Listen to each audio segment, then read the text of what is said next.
दीक्षांत समारोह के अवसर पर महामहिम आनंदीबेन पटेल ने आज छात्र संघ बहाली को लेकर जो छात्र धरने पर बैठे हैं उनको धरना नहीं देना चाहिए, उन्हें बाल विवाह जैसे मुद्दों पर रैली निकालनी चाहिए। ये साफ साफ दर्शाता है कि छात्र अपना धर्म छोड़कर, जो कि छात्रों का अधिकार है, उसकी लड़ाई छोड़कर वो सिर्फ समाज के लिए लड़ रहे हैं। दीक्षांत समारोह के अवसर पर महामहिम आनंदीबेन पटेल ने आज छात्र संघ बहाली को लेकर जो छात्र धरने पर बैठे हैं उनको धरना नहीं देना चाहिए और उन्हें बाल विवाह जैसे मुद्दों पर रैली निकालनी चाहिए। ये साफ साफ दर्शाता है कि छात्र अपना धर्म छोड़कर, जो कि छात्रों का अधिकार है, उसकी लड़ाई छोड़कर वो सिर्फ समाज के लिए लड़े हैं। छात्र संघ बहाली मोर्चा के नेतृत्वकर्ता विद्यावासिनी शुक्ला ने बताया कि छात्र संघ बहाली के लिए जो धरना 20 दिन चला वो विश्वविद्यालय के हर उस छात्र की लड़ाई थी जो किसी न किसी रूप से विश्वविद्यालय प्रशासन से प्रताड़ित हो रहे थे, चाहे फिर वो परीक्षा परिणाम हो, चाहे भर्ती फीस, चाहे अवैध वसूली हो, अन्य कोई परेशानी सभी छात्रों को झेलनी पड़ती है। दीक्षांत समारोह में महामहिम के द्वारा दिए गए बयान साफ साफ दर्शाता है कि उनको छात्रों की तकलीफ से कोई मतलब नहीं है। नमस्ते, जय हिंद, जय भारत। मैं विद्यावासिनी शुक्ला लखनऊ विश्वविद्यालय का एमए प्रथम वर्ष का छात्र हूं। अभी 16 अक्टूबर को हम लोग छात्र संघ बहाली के लिए अनिश्चितकालीन धरने पर बैठे थे, जिसका मुख्य उद्देश्य था कि लखनऊ विश्वविद्यालय में जो 17 सालों से छात्र संघ चुनाव बंद पड़ा है उसको पुनः विश्वविद्यालय में बहाल कराया जाए, जिसके तहत हम लोगों ने अनिश्चितकालीन धरना दिया और उसके बाद 4 दिन की भूख हड़ताल की। पूरा आंदोलन 20 दिनों का था।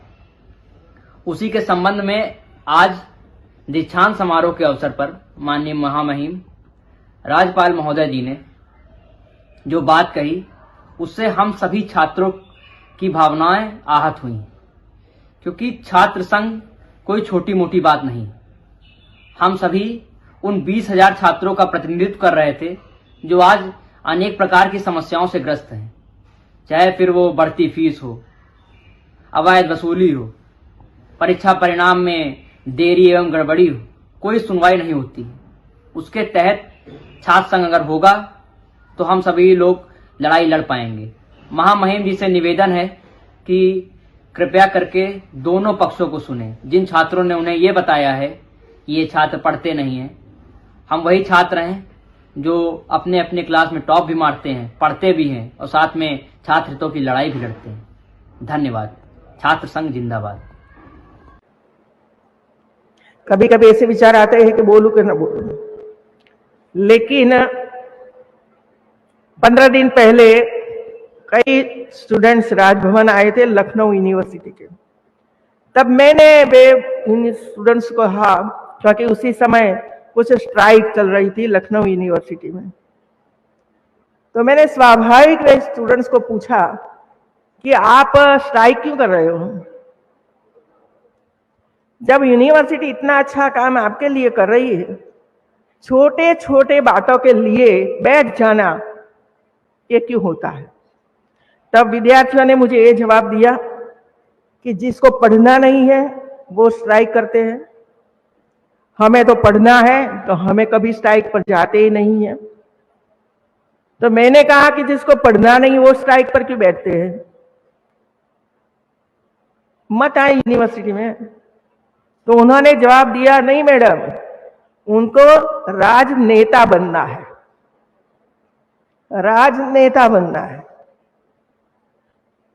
अभी मुझे विचार आया कि क्या स्ट्राइक करने से राजनेता बन सकते हैं आप लोग?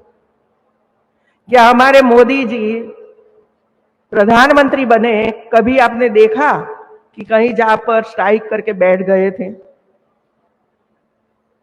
हमारे जितने नेता आज सरकार में हो, सरकार में न हो, या तो अपनी अपनी उपलब्धियां जिसने भी प्राप्त की है, मैं नहीं मानती हूं कि वे लोग स्ट्राइक करके आगे बढ़े होंगे। यदि आपको नेता बनना है तो जो दहेज प्रथा के कारण जो हमारी बेटियां परेशान है, जला दिया जाता है, निकाल दिया जाता है, उसके सामने आप स्ट्राइक करिए, रैलियां निकालिए, उसके सामने दहेज प्रथा बंद करो, इसके सामने निकलो। ये छोटे छोटे बच्चे हमारे सामने आए, पढ़ाई तो होती नहीं है, लेकिन 12-13 साल की उम्र में उसका विवाह हो जाता है। पढ़ाई का समय होता है, उसी समय उसका विवाह हो जाता है। क्या बाल विवाह रोकने के लिए आप रैलियां नहीं निकाल सकते हैं मित्रों? आगेवानी करिए, नेतृत्व करिए इसका। कई बुराइयां हैं समाज में, वो बुराइयों को दूर करने के लिए रैलियां निकालने की जरूरत है। सरकार को आवेदन पत्र देने की जरूरत है। इसमें हिस्सा लीजिए मित्रों, इसमें हिस्सा लीजिए। यदि आपको कहीं भी कोई गांव में बाल विवाह हो रहा है तो हिम्मत करिए वहां जाकर बाल विवाह बंद करवाने का। नेतृत्व आपका आएगा मित्रों। लोग पहचानेंगे आपको कि उनको बुलाओ, वो बंद करवाएगा। इसमें से नेतृत्व आता है। पॉजिटिव थिंकिंग, नकारात्मक नहीं, पॉजिटिव थिंकिंग करते रहो, कभी नकारात्मक विचार मत करो। यदि कोई कठिनाई है तो सब बैठे हैं भाई, इधर मिलते रहिए, चर्चा करते रहिए, तो निकाल आएगा। कभी कभी हम जानते भी नहीं है कि यूनिवर्सिटी की परिस्थिति क्या है, तो कभी कभी आपकी मांग पूरी नहीं कर सकते हैं मित्रों। इसका अर्थ ये नहीं है कि जो वातावरण बना हुआ है यूनिवर्सिटी का, इसमें कुछ दिक्कतें आ जाए। ये मेरी आप सबको राय है मित्रों। अब मत कीजिए यूनिवर्सिटी में ऐसा। आपको नेता बनना है तो कई ऐसी प्रवृत्तियां हैं। ये बच्चे आए, जाइए वहां चिन्हट में, वहां के बच्चे बैठिए, उनके साथ पढ़ाइए, उसको खिलाइए, उसको पब्लिक को जोड़िए, इसको।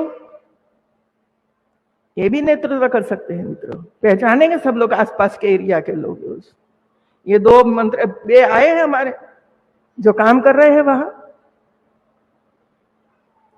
तो नेतृत्व वैसे बनेगा मित्रों जो जरूरत है दुनिया को। रिसर्च करिए, अच्छी नेतृत्व बनेगा तो आपको आप लोग बुलाएंगे आपको कि अच्छा रिसर्च कर रहे हैं, अच्छी उपलब्धियां हो रही है।